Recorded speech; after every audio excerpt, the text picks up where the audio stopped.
প্রেম করার মানুষ তো অলিতে গলিতে পাবা, রাস্তার মোড়ে মোড়ে পাবা, কিন্তু এমন একটা মানুষ পাবা না যে মানুষটা তোমার ব্যক্তিগত, যাকে কোনো সংকোচ ছাড়াই দাবি করা যাবে এটা আমার মানুষ, আমার একান্ত ব্যক্তিগত মানুষ। সারাদিনে মন খারাপ, ভালো লাগা, ভালো থাকা সব এক নিঃশ্বাসে কোনো সংকোচ ছাড়াই তাকে বলে একটা লম্বা শান্তির শ্বাস নেওয়া যাবে।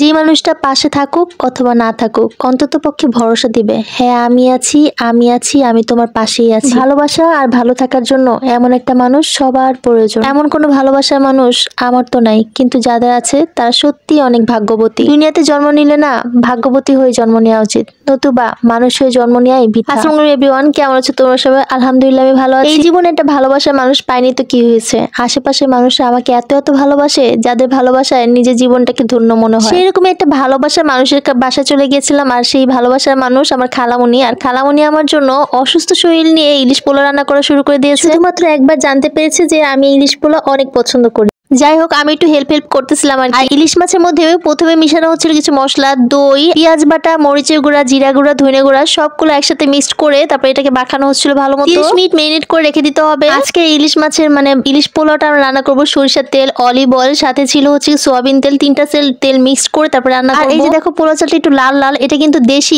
গ্রামের পোলাওর চাল, এত সুন্দর গ্রান আর একটু মোটা মোটা ছিল, লাল লাল ছিল। আমি একদম সাদা না হওয়া পর্যন্ত এটাকে ভালো মতো ওয়াশ করে নিচ্ছিলাম বিসমিল্লাহ বলে 3 বার। এখন মেরিনেট করা ইলিশ মাছ থেকে ইলিশ মাছগুলো আলাদা করে রাখতে হবে আর মশলাগুলো আলাদা করে রাখতে হবে। এবার তেলের মধ্যে পেঁয়াজগুলো দিয়ে সুন্দর করে বেরেস্তা করে নিয়েছি, আর এই বেরেস্তাগুলো কিন্তু পোলাও ইলিশ পোলাও হয়ে গেলে তখন এটা কাঁচা লাগবে। হয়ে গেলে এই যে মশলাগুলো দেখতেছো এগুলো কিন্তু এখন তেলের মধ্যে দিয়ে দিব, আর তেলের মধ্যে দিয়ে এটাকে ভালো মতো কষাইতে হবে। মশলাটা ভালো মতো কষানো হয়ে গেলে তারপরে সেই ইলিশ মাছগুলো যে রেখে দিয়েছিলাম সেগুলো কিন্তু মশলাতে দিয়ে দিব, আর মশলাতে করে ইলিশ মাছটা ভালো মতো কষিয়ে তারপর হালকা হালকা করে উঠিয়ে ফেলবো যাতে ইলিশ মাছটা ভেঙে না যায়। এখন ইলিশ মাছটা আস্তে আস্তে উঠিয়ে তারপরে সেই মশলার মধ্যে পোলাওটাকে ভালো মতো পোলাও চালটাকে সুন্দর মতো কষাইতে হবে, ভাজা ভাজা করতে হবে। গাইস, তোমরা যারা গ্রামে থাকো তারাই বলতে পারবা গ্রামের পোলার চালগুলো কিন্তু অসাধারণ মজা, আমার কাছে অন্যরকম একটা স্বাদ লেগেছে। চালটাকে ভাজা ভাজা করতে করতে পাশের হাঁড়িতে কিন্তু গরম পানি বসিয়ে দেওয়া হয়েছে। আমরা কিন্তু সবাই হচ্ছে পোলার চালটা সবসময় পোলা রান্না করতে গেলে গরম পানিটা ইউজ করি যাতে তাড়াতাড়ি হয়ে যায় সুন্দরভাবে। এর মধ্যে কিন্তু গরম পানি আমি দিয়ে দিয়েছি পরিমাণ মতো। এই যে দেখো পানির মধ্যে পোলার চালটা হচ্ছে,